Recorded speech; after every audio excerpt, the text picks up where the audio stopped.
Welcome back to the second session of GameRT's March mini conference on building character. I'm Liz Brown, my pronouns are she, her, and I'm the GameRT Outreach Chair and Secretary.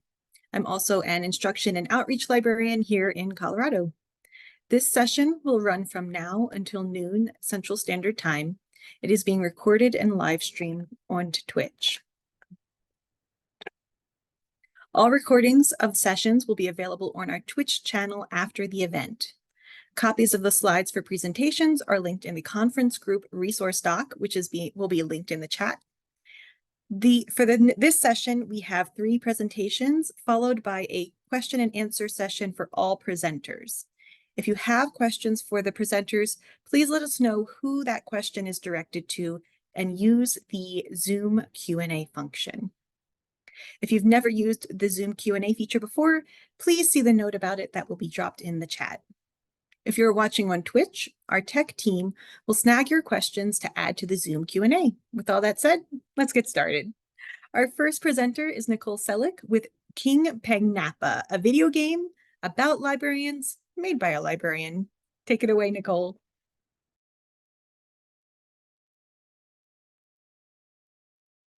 Whoop, whoop. Okay. All right, that's okay. Let me just make my screen full. All right. Okay, good morning, everybody. Well, hope everyone's doing well. Thank you all for inviting me today and letting me speak about my beloved penguin king of all librarians, King Pangnapa. So I'm gonna get started because I don't have too much time. So thank you everyone again. So before I get started, just a little information about myself. I'm an adult librarian at the New York Public Library. I'm also an adjunct reference librarian at Lehman College, where I also teach writing for gamers. I got my library science degree from Clarion Penn West, and I just recently got my MA from game design from Lindenwood University. I just graduated this December. I make video games as an artist about librarianship and why librarianship is a societal good, a societal need, and it's a shame that we always have to deal with budget cuts, and now we got to deal with book challenges. So as a creator, I just want more for our field and stuff, but for now, all I can do is really make art via making video games to kind of raise awareness of what's going on as I slowly get better over time. So this is me with picture of Cloud Strife. I'm currently playing Final Fantasy Rebirth. And actually once I'm done playing that, I'm probably gonna get back to development. So let me get to the core concept. So this is what I submitted for school, but it's part of a larger series of games I'm working on making my whole life, King Pangnapa. So you're the king of all librarians. So the premise for this game is books have been stolen from the library and have been scattered across the domains by Mr. Grumpy Pants, the king of money, because King Pangnapa refused to ban them in a 3D platformer similar to like Mario, Sonic. You, the player, must find as many banned books as you can while dodging turrets and navigating obstacles in order to return home. Remind Mr. Grumpy Pants that knowledge is power. So I made this using Unreal Engine 5, using all the assets I could find in the asset store, because coding can be a little difficult. So using Unreal Engine 5 and working together, I made a bit of a narrative for the game I want. So here's the core gameplay, like what you're kind of doing in the game. You're collecting books, you're dodging turrets, use tacos to heal, navigate the obstacles, you meet citizens of the domains, and reach the checkpoints. So 3 levels total, all set to some Nine Inch Nails music too. So the domains, they're best described kind of like the concept of worlds in Kingdom Hearts, where each idea or concept has a domain and an overseer to overlook it. In the game, you travel through the domain of basicness, the domain of penguins, and the domain of humanity, NYC. King Pangnapa is in charge of the domain of librarians. So because he's in charge of library land, he can't go back home until he finds at least most of the books, because he has staff members to help him get the rest. Each Nine Inch Nails song that plays in this game represents part of King Pagnapa's psyche. He's very soul torn and stuff. So before I keep continuing this project and stuff, what does any of this have to do with librarianship? Obviously, besides finding missing banned books, what is the bridge between gaming industry and librarianship? So, I had to do some scholarly research. So obviously, we all know this is really upsetting. Like, we see this in the news. Everyone's talking about this across library land. We're seeing all these numbers, all these statistics every year. It just seems to keep like skyrocketing. And, we see these numbers, and behind these numbers, this is what's really going on. Stories of like fellow librarians, just this kind of stuff happening, and as a creative, as a librarian, it's like, I feel powerless, what do I do? So this is kind of why the premise of my game is finding books, because you're going to ban them in the physical world, then at least in the digital world, at least in this fictional world I created, well, you're still finding them. So it's part of why me as a librarian, my game is about like, what does it really mean to be a librarian in the 21st century? Because this is 2024 and this is what we're dealing with, so it's just, the news speaks for itself, and we are fighting back, NYPL is doing a good job. Everyone's just across the board. We're doing what we can to fight back. Making video games, that this is how I go about it. Because I'm a storyteller by heart, so if I can make a video game that'll make the next generation of players realize, oh man, this is what librarians are going through. Being a librarian is awesome, and they gotta deal with this kind of nonsense, then that's the least I can kind of hope for, And my point too is the books that they're being banned. Technically, any of these can be adapted to a video game. Anyone can take any of these the plots of these stories and adapt it to a game you could play in Roblox, even, or Fortnite.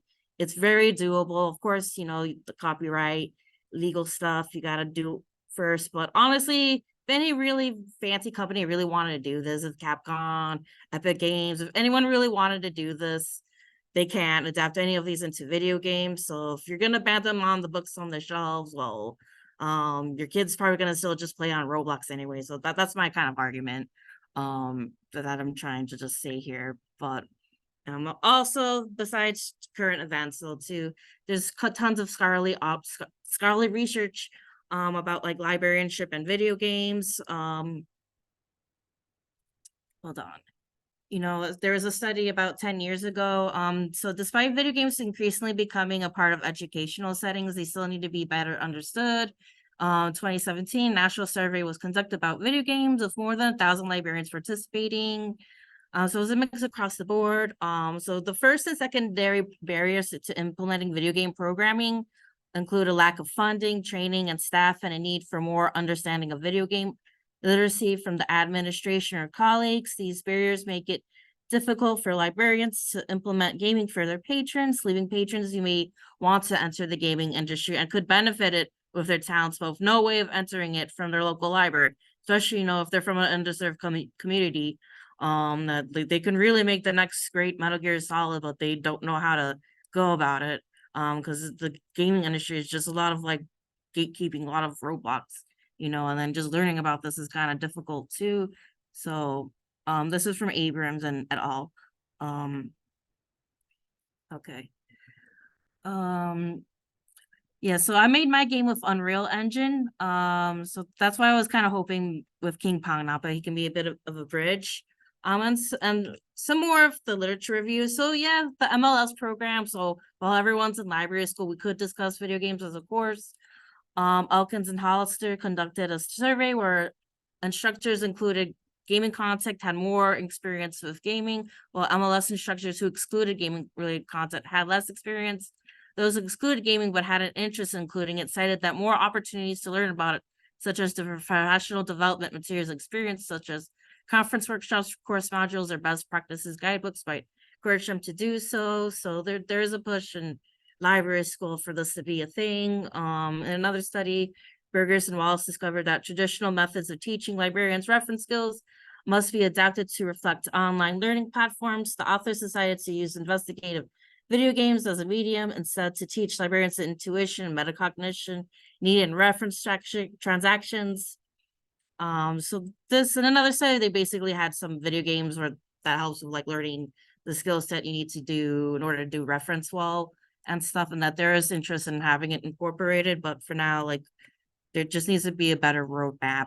And then there are teen learning centers. So Cloud 901, not 901 in Memphis Public Library, they do have Unreal Engine 5 installed. They feel like when you have something that's with film or creative, it makes people more interested in learning the coding concepts associated with coding instead of just saying, hey, you need to learn coding. Like give them like a creative way to go about it. So my game is actually on itch. I'll sorry, I see the question Q&A here. King Pangnapa. Sorry. I was gonna get to that in a bit. And then one point too I want to make too is even gaming companies, Capcom, Square Enix, they would find hiring a librarian among their ranks is beneficial. Game development artifacts such as like the game design documents, style guides, style builds, marketing materials provide rich contextual information about how and why the game was created. So my research was just kind of like when I was in school, it's just about like how readers advisory and also too how the gaming industry they kind of need us amongst their ranks to help things a little bit better. Do they have titles? No, I don't, just because of the copyright and stuff. I didn't want to mention them quickly. It's just in concepts. I have them so far. Okay, sorry. Okay. And then this was the last article I really wanted to talk about. King, in her article, I Am Not a Badass Against the Librarian as Superhero Stereotype. It discusses the history of the stereotypes librarians have faced. So she discusses how the more significant problems of society, such as poverty and homelessness, have been thrust upon libraries. The value of libraries lies in community, in the preservation of knowledge, and most importantly, in the sharing of information. The author discusses that the system of capitalism America is based on is why capital libraries are defunded, because the premise of librarianship is that resources are to be pooled. Part of the reason why library budgets are constantly being slashed is not because the United States is poor, it's because for all the failings and shortcomings of libraries, for all the times that they serve to reinforce existing corrupt, unjust, and dysfunctional systems, they are at their very root antithetical to the dominant values of our culture. Therefore, libraries are not funded, not given thought, and are first on the cutting board of budget cuts because it goes against the culture of capitalism. And that's why the villain of my game, I'm going to introduce him, is someone who perpetuates this. So what does it mean to be a librarian in the 21st century? How do we prepare the next generation of librarians? Video games. So this is the larger video game I'm going to work on. This is pretty much my life goal, my Final Fantasy VII. The Master of All Librarians, a video game that will teach what it means to be a librarian through competition, aspects such as shelving, reference circulation, management, and other duties as related will be the core gameplay loop. So I don't have time to show you guys the video, but the premise is just to create empathy through storytelling in the gameplay. So this is King Pangnapa, who you play as.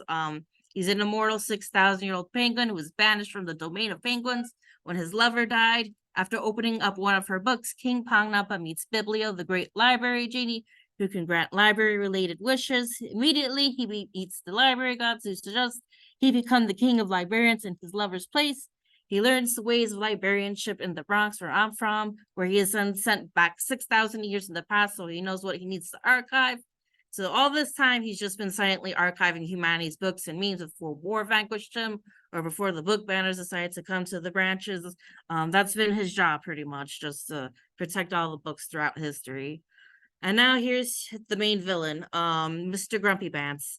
He's an immortal tiger in charge of the domain of money, the king of money, who hates humans after they poach his family for monetary reasons. And this is actually a thing happening in real life. Tigers are being poached. So for this, he sees humans as pigs to be exploited. For 2,000 years, he has made it his mission to force humanity to play his game of capitalism. He has stolen books he wanted banned from the domain of librarians because he felt they gave an unfair advantage to his game. So because they taught empathy, he didn't like the game anymore. They taught empathy. He's wanting all these books banned and stuff because it makes people feel sorry for others and stuff. It makes people put their shoes in other people's places. I can't have that. I can't have humans relate to each other. They need to be fighting against each other and stuff. They're pigs, humans. So that's why I have the song March of the Pigs by Nine Inch Nails playing and all the pigs all lined up. It refers to, okay, us humans were pigs, then I'm gonna have them all lined up for you then as King Pangnapa's motto. And then the final character is Gloria, a librarian turned game designer from the Bronx. While she was inventorying her branch collection, she encounters Biblio, the great library genie, mystical genie, run into him, grants any library-related wish you have. Distraught over all the book bans happening, she uses her wish for a peaceful resolution to all that is happening. What she did not expect is for everyone in the world and herself to turn into animals. So in the bigger game I'm going to release eventually, and why everyone in this game is like all cute looking animals. Part of the plot, part of the game mechanics is you have to go on like side quests to help everyone turn back into being humans again. Part of the RPG mechanics. And then I don't have time to show this video either, but I made like another 9-inch nails sets ahead like a hole in a world where your only value is how much you make, what makes you human. So that's going to be the motive, the theme, the question the player's going to be asked as they play my game throughout the series, all of that stuff, you know, and just for people to question, just it's part of a really big artistic project. So that's about all the 15 minutes I have for today. So thank you everyone. Thank you for letting me have this presentation.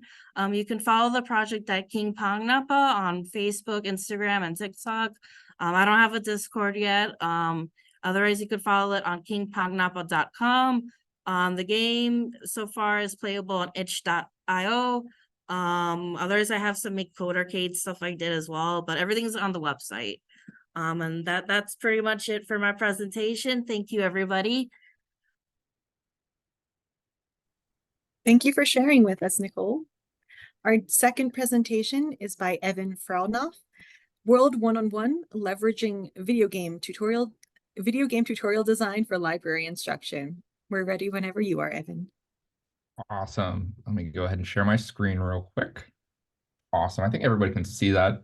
All right. I'm going to go ahead and start my timer, stay on track here. So first off, hi, everybody. My name is Evan Fruehauf. I'm a librarian at the University of South Florida. I'm a research and instruction librarian. Specifically, my pronouns are he, him.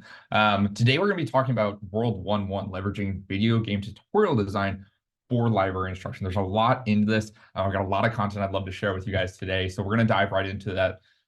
Before we can even really get started into applying video game tutorial design into library instruction, I think we have to set a foundation of why are we even doing this? Why are we even considering the idea of applying video game tutorial design in the first place? Well, as we kind of consider games as effective teachers, we have to kind of look at the literature, see what's been done so far. Obviously, for many of us who have played games, we've probably identified that they can be good teachers. But luckily, the literature kind of supports this pretty well. Over the last 3 decades, we've researched video game and video game design to kind of identify what they're doing well. And a couple of core elements that I want you guys to be aware of from some of this research I brought up here. First and foremost is dynamic content. It's the thing that video games probably do best, right? It provides us an opportunity to interact with the environment around us, whether it's enemies, whether it's a physical environment like in Minecraft and we're shaping it, or strictly even like story narrative beats. The entire world interacts with us and allows us to experiment with it, which you guys will see is huge to the foundation of what we're doing here. Second is they're a lot more accessible than a lot of other mediums. Not only have video games provided new control schemes and methodologies to interact with it. I saw a guy just the other day using Neuralink from Elon Musk's team to interact with Civilization, which is super, super cool. But also video games come in with a variety of difficulty levels. A lot of them start at entry levels. So even if they build up to really difficult content, they start on a level that a lot of us can approach nicely. Third, and very importantly, and I'm going to bring this up multiple times today, is the idea of timely and tiered content. Content that is being rolled out at just the right time for you as a player so that you aren't overwhelmed by new mechanics and elements in the game, but at the same time that you're building upon certain lessons that you're learning in the process. This makes it so that a lot of games are more accessible by nature, but more importantly, they're great teachers at that. Fourth and finally is games inherently play into the concept of deep learning, especially as we consider them being a sandbox for play and experimentation. It allows users to understand the mechanics within a game in order to really maximize what they're doing, figure out the limitations as well, so that they become the masters of these tool sets, and they aren't just strictly listening to somebody teach them about it, but really understanding what these tool sets and these mechanics are all about. And we've seen some examples of this applied. Some of these are going to be ones that you all are very familiar with, things like Minecraft, Kerbal Space Program, Civilization. These have been used in classrooms to teach things like geometry, rocket science, and even world history, which is really, really cool stuff. But something to keep in mind here is these games were not developed, strictly speaking, for folks to be used as educational tools. Folks have just found some really great overlap there, which has been awesome, but it means that they're not strictly guided by educational principles. We're just finding ways to make them relevant within our courses and our instruction sessions. So what if instead then we built games for instruction, ones that are guided by instructional foundations? And that brings us to our next example, Duolingo, which is a serious game for language learners. And by serious game, I mean a game not built strictly for entertainment, but for a specific application, typically within education of some sort. With this one, they're specifically trying to help us learn languages, a wide variety of them. And if you're familiar with the Duolingo, you know it's really fun to use. At its foundation, Duolingo uses gamification, things like levels, dynamic responses, streaks, even really cool sound effects to make it feel like you're playing a video game. But it's coupled with a foundation in good practices. It uses the CEFR, which is an European guidelines for international language acquisition. So it's founded in something really solid. And because of this, within some recent studies that have been done on Duolingo, we've seen students who utilize Duolingo achieve similar results to those who are in equivalent university courses for those same languages, which is mind-blowing that people feel like they're just playing a game and they're learning huge amounts of knowledge in that process, and they're having fun doing it, which is always awesome. We've seen Duolingo become the most popular language app out there right now. In January alone, I believe it had 16 million downloads, and then the next closest was only 1 million downloads, and for good reason. It's a great app. Now, as Nicole's last presentation just kind of showed us, the game development process, it's intensive. It is something that you have to have some knowledge there for. You have to have the tool sets and access. You have to have the understanding of how to approach that thing. Plus, it takes time, right? So even if you are an awesome game designer, you don't have the size of team that Duolingo has and the resources there, right? So for many of us, trying to take some of these concepts and apply it, unless we're buying access to a thing like this, if we're trying to do a custom instruction about our own topics, we don't have something for that. And that's where I kind of argue that we might be able to apply some concepts from games themselves to help guide our own instruction. So we've seen that games are now effective teachers. We've seen that games can be built as teaching tools. So let's see if games can teach us about quality teaching or quality instruction. Luckily, we've done a lot of research, not as much as just general game research, but tutorial design has actually been reviewed over the last couple years, the last decade in particular. And the research has looked at a variety of different levels, approaches from a wide variety of different types of researchers. It hasn't all been library researchers, for example. There's a couple common themes that we see pop up in a lot of this literature, and I want to go through a few of these, and I want you guys to keep this in mind because we're going to apply this in just a second.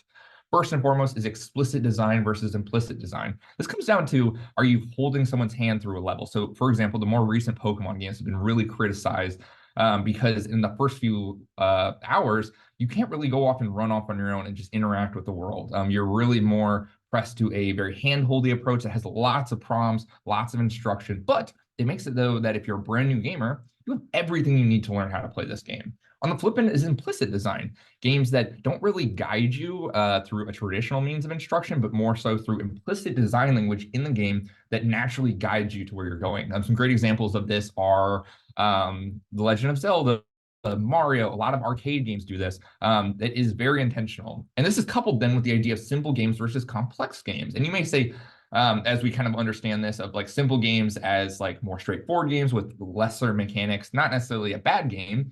Games even like some of those arcade games to mobile games like Doodle Jump or Jetpack Joyride, games that are easy to kind of pick up and you kind of maximize your knowledge base pretty early on with it. Where there's complex games like Kerbal Space Program and Civilization, they go much deeper, have tons of levels and different layers to pick up. And something to keep in mind here is that these don't just line up perfectly. Explicit design isn't explicitly in just complex games. Implicit design isn't just in simple games. Sometimes there's applications that work better for different types of gamers at different experience levels. And so a lot of modern games have found kind of a hybrid level here of some explicit design language and some implicit. And we'll see that in our upcoming demo here. Additionally, I mentioned before the timely scaffolding of mechanics and guidance. You want to make sure that the guidance you're providing in these games is coming at a relevant point for the players. You're not wasting their time. You're not giving them tool sets they're not going to find a chance to apply in some fashion. They show up at just the right times. Even if it's a challenge, it shows up at the right time. And then it's stacking on top of each other into new levels, into new content, into new skill trees, so that all your content is scaffolding appropriately. And then finally, this goes back to our deep learning concept, but opportunities for practice and experimentation are key with any good tutorial in video games. You may not even be thinking about this as a concept, but after learning about any new mechanic in a game, given a new tool set, maybe even just given a tip, right? Typically, right after that, you'll get an opportunity to really leverage that, whether it's attacking certain enemies with it, maybe it's solving a new puzzle in a way, or traversing an obstacle in a way. This is a huge deal because it enables deep learning, because we're actually given a chance to play with these concepts. Even if they're not a physical mechanic, they may just be a change in the way we think about approaching a situation. So with all of this in mind, we're going to do a quick demo here. We're going to see how it works, and I don't know if I'm going to have audio on it. I was trying to mess with it earlier, but we're going to look at Mario's first level on the NES. It's called World 1-1. It's part of the first NES Mario game developed by Shigeru Miyamoto. And I want you guys to kind of follow along and see what you guys notice out of it. Specifically looking for explicit design and implicit design, as well as when new elements are added into this level. It's only 50 seconds, so we should power through this relatively quickly.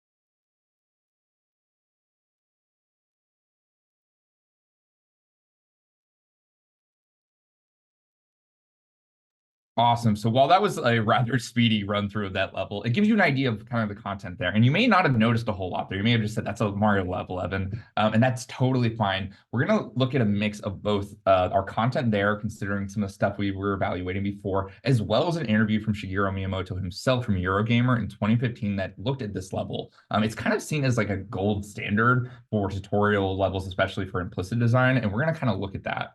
So first and foremost is power-ups. You guys may have seen in there, there's two different power-ups that pop up throughout it. First off is the like mushroom that Mario picks up, probably one of the more famous power-ups out there, as well as the fire flower. For both of those, Miyamoto specifically designed the character in order to, yes, Carl in chat definitely agree with you. That theme song is just burned into all of our heads. The power-ups are very intentionally built, though, and they're provided at a very relevant time. Mario actually starts as a smaller version of himself that is one hit away from dying at any point. And Miyamoto wanted this. They wanted the player to feel like they should always have a power up ready. They don't tell you to do that. They just give you an opportunity to acquire this power up, specifically placing it in a box that has a question mark on it. That just kind of prompts us as a player to try to figure out a way to interact with this block. It's right off the start, and it makes it really easy to acquire. It enhances us, gives us another chance with an extra life ready to go. And as the fire flower shows later on, it even gives us a chance to handle obstacles and things in a way we've never considered before. That brings us to our second thing, enemies and obstacles. Right after getting our mushroom or our fire flower, there's immediately a grouping of enemies that is perfectly placed to be utilized with those power-ups. Additionally, certain obstacles in that level, whether it's pipes, blocks, certain gaps, are all developed so that you learn the jumping mechanics of Mario. You know how high you can get, how far a jump can go, the difference between holding the button or not. These are all little things to help you. And if you mess up, it's okay. You have multiple lives you can reset, and the level is not so long that you can't get back to where you were relatively quickly. These give great benchmarks. Third is just general implicit design. You guys may have noticed there's no instruction, like traditional instruction in that whole level, no tooltips, and that's right where you start the game.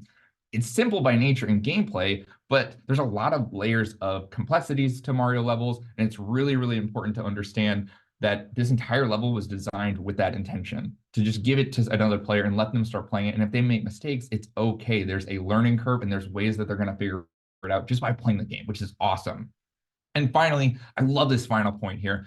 Miyamoto actually developed this level last out of the game. He talks about this within his interview, and I think that is so cool. He did this because he wanted to make sure that all the foundational lessons that the rest of the game was depending on were built with those lessons in mind. So when they develop this level, they are teaching us foundations that are going to go throughout the entire game, and it's scaffolds perfectly to the next levels. Things like boss fights, things like tough challenges, tough jumps, new enemy types that go forward are all just new benchmarks that help us get ready to go to that next scaffold level. So you may say, Evan, this is awesome. I love this. This is really cool about Super Mario Brothers. How the heck am I bringing this over to my instruction? Well, let me show you guys some ways we can apply it. So first and foremost, just like the power-ups, we want to encourage aids and in timely places. Don't just throw your users a ton of resources and just say good luck. Don't give them a ton of tips and say good luck. You want to make sure you give them chances to apply them. You make sure that it's at the right time, that they actually need them, and that you give them context as to why that could be relevant. A lot of times good benchmarking can immediately prove that. And that brings us to our second point. In the same way that there's enemies, certain obstacles and challenges, we want to make sure our users have an opportunity to try out these tools and to see if they work for them. Maybe it's just a lesson we've taught them. Maybe it's a tip. Maybe it's a direction they should go. We want to make sure they have a chance to assess whether or not they're doing that right on their own terms. And that kind of brings us to our third point, showing over telling. Just in the same sense of implicit design, we want players and our users at that rate to understand these concepts on their own terms. We want to say, hey, here's the tools. Here's some ways to maybe apply the tools. You're going to get to the end goal we want you to get to without necessarily telling you we're there. If we get to the end of an instruction session and we have to tell everyone what they've learned, they probably haven't learned it quite well. Instead, we want to make sure they pick up those skills and those understandings, especially in a deep learning sense, while we're going through it.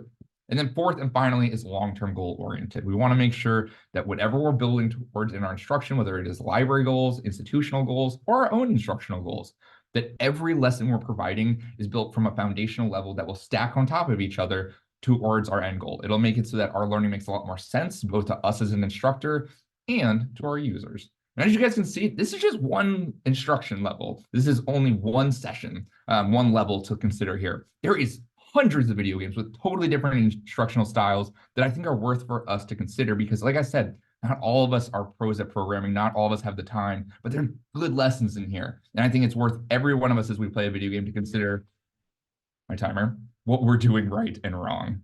Thank you guys so much for letting me present. And again, here's my works cited, but feel free to reach out anytime. I've loved presenting on this. Thanks, guys. Thank you so much, Evan. We have a lot of love for that, for your presentation in the chat. Our final presentation is a session by Claire A. Miller and Ross Martin about character and community, virtual board game nights and at a hybrid public college. Take it away, Claire and Ross. Give me just 1 second here.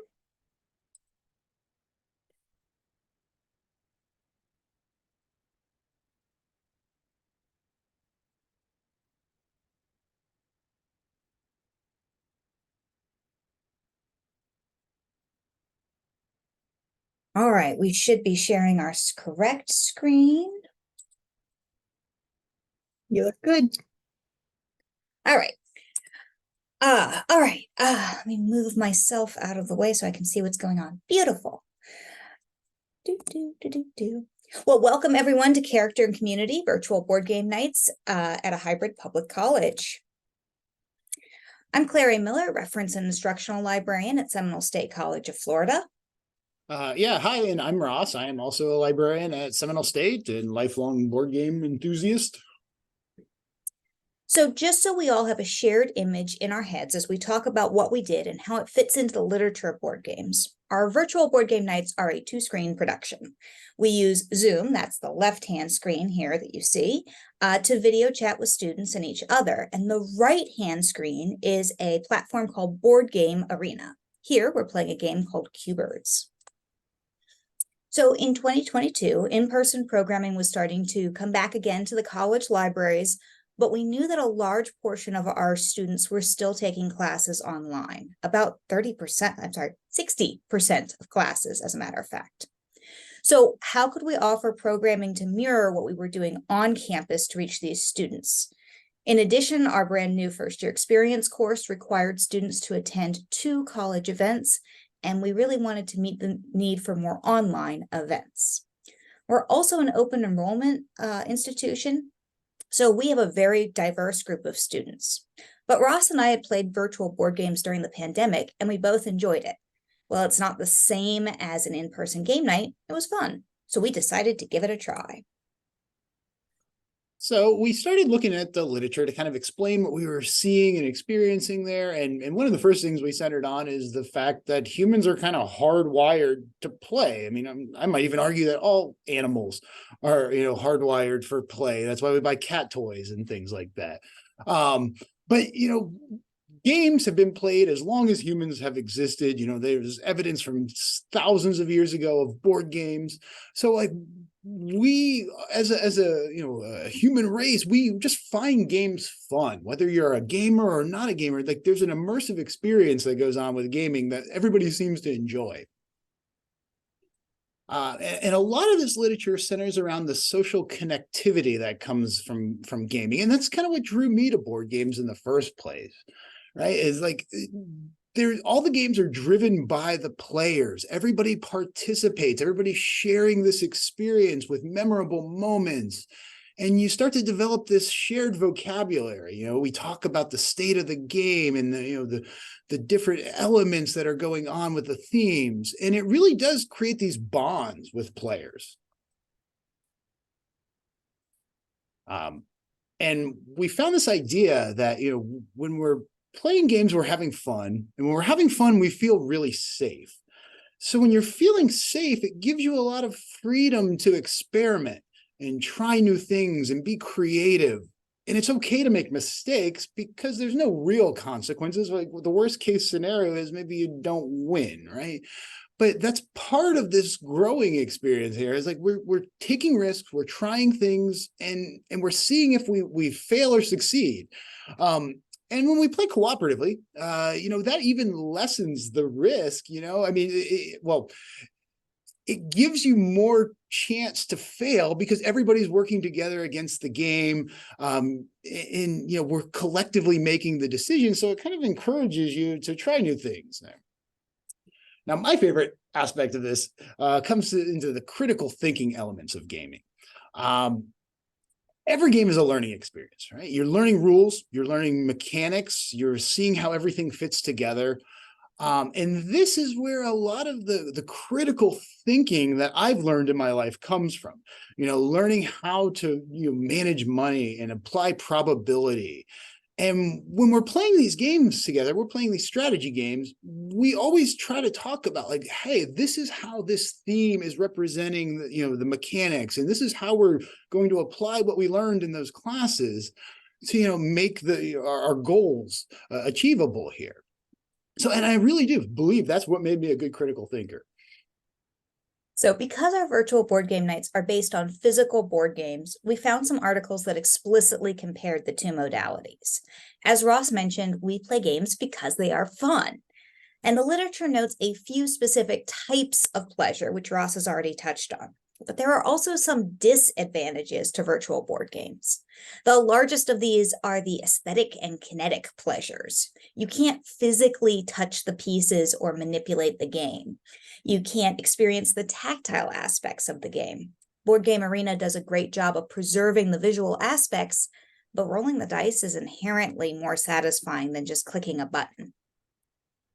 One of the studies also found that the social pleasures were not as pleasant as in-person gaming. But that study was looking at a text-only interaction, whereas we're using Zoom to interact as close to face as we can replicate. One of the other potentially complicating aspects of online board games is that the rule keeping is done by the computer. For our purposes, I think this is actually a plus. We're almost always teaching the students a new game, and the computer keeping the rules I'm so sorry, I hit the wrong button. And the computer keeping the rules makes it easier to learn. You can't even cheat on accident. But it does mean that we can't apply flexibility to our games. We have to play by the rules as they're written in the game. We also found some intriguing new research that shows that comfort with Zoom or a similar online meeting space might actually be higher than face-to-face spaces. Students get to be in their choice of safe space and then interact at the level that they are comfortable with, which gives shy or anxious students more choices and access. In addition, in the aftermath of the pandemic, people are significantly more comfortable with video calls. The technology has become less of a barrier. So let's talk a little bit about how this all kind of works, right? So Claire and I are both the facilitators when we play online here, and we always make it a point to learn the games ahead of time. We always assume that most people who are coming to these events are not real familiar with strategy games, and they're definitely not real familiar with the interface that we're working with here. So we put that on ourselves ahead of time to learn everything that we're going to need for that night. We schedule all our events for 2 hours. But nobody's required to stay the full 2 hours. I mean, that's kind of lengthy when we're playing online. I mean, in person, I might play for 4 or 5 hours, but online, 2 hours is kind of the upper limit for what people are willing to stay for. I have a little spiel that I do at the beginning of every one of our events, kind of talking about how these games are going to reinforce those skills, how this intersects with our college's intellectual wellness mission, and most importantly, how we're here to have fun. Right, I like to set that stage right from the start. And Claire mentioned this a little bit. We always keep an active conversation going.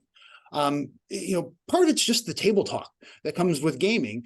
But really, we're also trying to make connections with our students. I want them to leave this experience remembering that, hey, Ross and Claire are here to help. They're pretty friendly and fun people. And like, this is how we kind of build that connection beyond this gaming event. Now, we use our college's online reservation software for events. It's where all of our college events are posted, so students are always looking there, whether it's virtual or campus, and they can RSVP ahead of time, which helps us because we've kind of capped our events now at about 20 people because, first of all, there's not all that many games that can accommodate large groups on Board Game Arena. 10 or 12 is kind of the max. So as long as we have one person to accommodate about 10 of our students, we can play pretty much anything on there. It works pretty well. And we use Zoom, our college Zoom accounts here, to run the table talk on this here. It helps with that. It helps us with breakout rooms too. When we have those large groups and we need to split up, we can do that very easily in Zoom. It helps us with screen sharing, the initial turns, so everybody can kind of see what we're doing with the game. But I don't think we could do this without having that Zoom access. So you could potentially do this entirely for free on Board Game Arena. There's really no charge to make an account, but it does limit your access to certain games. So we use premium accounts. Claire and I both purchased our own. They're about $40 a year, and we play socially with it too. So it's a pretty good value. And that unlocks everything. And as long as one person has a premium account, we can invite all of our students to any game too. Like just one person needs to have that, and it works for everyone. We budget the first 10 minutes of every session as kind of just an orientation to what we're doing and how this is going to work. And we collect all of the usernames that people have made, and we have to kind of handhold them through that a little bit too sometimes there. But we need to get all of that situated so we can all play at the same table and we don't inadvertently invite strangers, things like that. So we've learned a lot about tech support in doing this too, and there's some things that we always have to keep in mind. Number one, the interface does not work on mobile phones. Even the site tells you, hey, don't try this on a cell phone. So we always kind of try to steer our students to that. We always walk our students through the early turns, and we're trying to be really, really patient because sometimes people just aren't as adept at technology, and sometimes the technology just plain doesn't cooperate with us. So figuring out how to measure the impact of this program was challenging. Let's start with the numbers. By our college standards, we had a pretty healthy attendance for each term we have done this. But as you can see, our numbers in spring are a lot lighter. As far as we can tell, the vast majority of our attendees are from those first-year experience courses, and we have far fewer sections of those during the spring term. One of the ways we assessed our impact was by reviewing the Zoom chat transcripts for what students said at each event. Here, you can see that student satisfaction was high. Basically, even students who said they didn't normally play board games had fun at our events, or they're politely lying to us. We get some repeat attendees over the course of a term, so they're at least enjoying the event enough that they want to do it again. Now, accessibility is something we always keep in mind. And Board Game Arena does a pretty good job at supporting all of the general, browser-based accessibility tools. But at the same time, they're just replicating physical games. So if a game was poorly designed for accessibility at the start, when they transfer it over to the online platform, it's going to have a lot of those same issues. And I highlighted a game there, Color Pop, that's on there, which is entirely dependent on matching colors. So if we have a student with shade blindness problems, it makes the game virtually unplayable there. So we try to steer away from that stuff when we're choosing games. And our students have told us a lot about benefits of accessibility here too, a little bit, where we have a lot of students who just plain can't get to campus very easily, or they don't feel comfortable coming to campus. So playing online gives some proximity availability there. Like, they don't have to travel to do this. And a lot of our students report back that they really like that they don't have to engage. They can choose their level of involvement with video. And really, as far as chatting goes, like, all we really need them to do is give us their username so we can start playing. But it's a really safe way to participate, with a group without having to be in the group. And we get a lot of this. We have students all the time who are taking care of children, and they ask if their children can sit in with us while they play, or they have to cook dinner, or they just, they don't have a ride. The bus schedule doesn't work out with getting to campus today. We accommodate all of those kinds of things there. We have students who join us before class or during their break at work. But we try to be as accommodating as possible by doing this, and I think it works. One of the cool things that both the chat transcripts and the table talk on Zoom showed us was that students are making social connections and learning together. While Ross and I make sure to teach each game, students often start coaching each other with no prompting from us on strategy, as you can see here. We were playing Ticket to Ride, and the students were collectively teaching each other strategies and reminding each other how to score points, even though it was a competitive game. This kind of peer teaching is a really organic way to help students develop those important soft skills. Because we collect student ID numbers for attendance purposes, we were able to run a comparison between students that attended our board game events and the, quote, average student at our college. As you can see here, we have a nice correlation between event attendance and a higher GPA. Now, we can't say that one causes the other, but it's a really nice graph. Tracking persistence was a little tricky. Our lovely institutional research folks who normally run our statistics were slammed, so instead we checked to see if attendees were still enrolled at the college using our library management system. Our current college-wide goal for retention and completion is 55%, and we are definitely higher than that in most terms. And because we're primarily a two-year college, a number of the students from those earlier terms probably graduated or transferred between when they participated and when we sat down to check the statistics. Once again, we can't say that our events caused students to continue at a higher rate, but it is good to know that they are tending to continue in their studies. And here's a very long list of references. Thank you all for coming today. And here's an invitation. If you would like to join Ross and I for a live demo of our virtual board game nights, we have made an event that you can sign up for. If the date and time don't work for you, please reach out to me and we may offer another date and time. Thank you all so much. Thank you. Thank you, Claire and Ross, and thank you to all of our presenters. We're now going to transition to the question and answer. If you have any questions, please remember to drop them in the Twitch chat or in the Q&A feature on Zoom. And I'd like to ask all of our presenters to come back on camera, if you would, please. Hey Liz, I think my video had got turned off after my presentation and it won't let me start it up because I think it got turned off manually. There Let we me go. see if I can. Yes, same. Same. All right, Uh, great. All right. Looks like Twitch has all of our faces now, so we're good. I'm going to start. Nicole, you answered a couple questions while you were presenting, but I have one more lingering for you.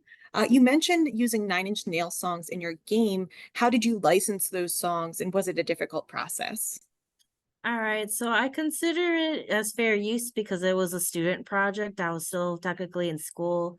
Wasn't a game I was working on towards selling at any point, because this was part of my graduation requirements.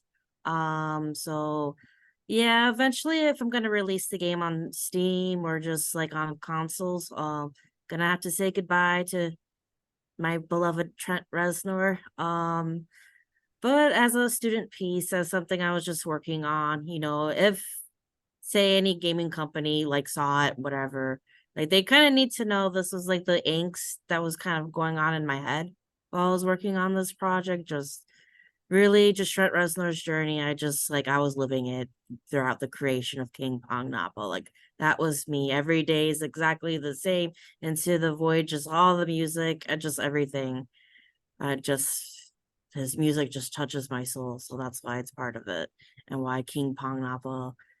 I always imagine him, King Pangnapa, if he's human, as a young Trent Reznor. So that's because that part of the game is everyone's turned into an animal, and everyone has to be human. So even though our king is a penguin, the most adorable taco loving penguin ever, he does become human, and his human self is Trent. Um, so yes, that's my thing. Okay, and then since I'm already here, someone asked, is it a solo endeavor? Yes, it is a solo endeavor. It's just me working on it all by myself. I would like a team eventually. Yeah, I would love to have friends and people to help me work on this. If you get GitHub, like with those programs, it's really easy to just have it be like a project you do with friends and stuff with the Git extensions. When I took Team Studio, I made a game using Unity with two of my other classmates. Oh, I actually won an award too in school. Yay. Experiment 382. But that's what we did. We just used GitHub to push and pull the assets and stuff. Because really, this is a really big project idea I have in my mind. So yes, if you want to help me, I would love you forever. But yeah, I'm by myself doing it. Thank you. Yeah. All right. So I have a question directed to all of the panelists, or all of the presenters, excuse me. If you don't mind starting, Evan, how do you carve a path for yourself to work on these projects and others as academic librarians? Do you have any advice for people who want to start working on pedagogy and research and game design projects while still being a working librarian? Sure. One of the first things I did, I actually got into this research topic because I'd seen some really cool interviews about this level, especially World 1.1, and I got me really excited and thinking about it. So first and foremost, I would say dive into the literature, see what's out there, get an understanding of the field itself, and then start applying that pedagogically into your own instruction in like small ways. And kind of set up proof of concept for others if you want to share that kind of like understanding. There is a lot of instruction as well as guidance on these kind of things, as well as some really cool walkthroughs, especially for my end of it, for tutorial design. There's a lot of folks who have just done some non-academic approaches, but looked at some levels. Really great to look at, and quite frankly, kind of fun to look at. But once you get to that point and you understand the literature, you can start applying like learning methods and learning styles. If you guys look at my slides in particular, some of the stuff I'm linking hits on some of that in the applications there. But that would be certainly my first step, is definitely making sure you understand it better than anyone in your space, or at least to a comparable level. How about you, Claire and Ross? Do you have any suggestions for carving out time? Convince your boss it's part of your job. Ross and I get paid to play board games multiple times a week. because we've tied it to student outcomes, because we've tied it to student programming. Now, when I'm learning a new game from scratch, I'm probably doing that on my own time. But occasionally Ross and I will get together during work time and say, oh, there's a new game, let's try it out. But yes, the best way is to convince your boss it's part of your job. And I think that's really doable for especially reference and instruction librarians. We work in a college, of course, because what student involvement can mean can be so broad. So especially if you want to go poking our literature review and you're like, hey, there's really a great case for doing board games in a college. We're going to do this. Suddenly, gaming is now part of your job. Yeah, I mean, and we started doing these kind of gaming events in person already. So there was already a little bit of efficacy involved in that, and like, using them to teach, critical thinking skills. So doing it online was a pretty easy translation to that. Thank you. I think we have time for about one more question. This one is directed towards you, Evan. Do you feel that having people learn through implicit design rather than through written instructions influences information retention and confidence and application of that information? I think the implicit design is more considered for like a barrier to entry. By having like long drawn out explicit design and instruction, you're kind of restricting some folks, even if it's from a boredom level, from engaging with your content effectively. So I don't know if it's on the front end. It's more important on the back end then to provide a space for experimentation and play with it, whether it's just a concept, a tip, or whatever. That is where I would say it's a lot more important to consider. The implicit design versus explicit design is really just the concepts you're trying to apply and when they need more technical explanations versus implicit explanations, ones that can kind of be guided the player into that, or user at that rate, into that sandbox environment to leverage those properly. So I would definitely say that sandbox on the back end is probably more important in some ways, just because across games we see a ton of different design. I know we showed implicit today, but there's good reason for both out there.